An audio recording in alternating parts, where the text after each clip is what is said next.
السلام علیکم. کیا حال ہے مصباح؟ خیریت ہے؟ ٹھیک؟ طبیعت ٹھیک ہے مصباح؟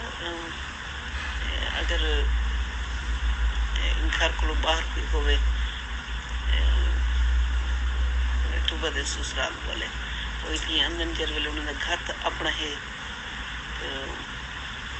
گھر دے وچ جی انہوں نے رہن دے انتظام پورا کہنے ہوتا تو کیا انہیں اس سے قصر نماز ہے تھا انہوں نے کیویں نماز پڑھن؟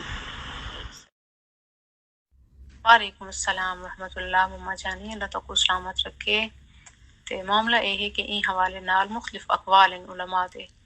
کچھ آدھن کہ جتھا انسان دی پرماننٹ رہائش ہوندی ہے وہ ہی ہوندا گھر ہے تے جتھا عارضی بندہ بن کے سٹے کریں دے تا اتھا وہ مسافر قصر نماز پڑھے. جبکہ دوجے جڑے علماء ہیں وہ آدھن کہ مسافر جڑا ہے وہ ہوندے جڑا پردیس وچ ہوے ان کو مسافر آکھا ویندے. تے جبکہ جڑے بندہ اپنے آبائی گھر آندے جتھا دا مطلب اپنا اصل گھر ہے تا وہ مسافر تو نہ رہیا. ایو ہی محتاط تے بہتر قول ہے تے لہٰذا وہ اتھا آنن تا بالکل وہ پوری نماز پڑھن.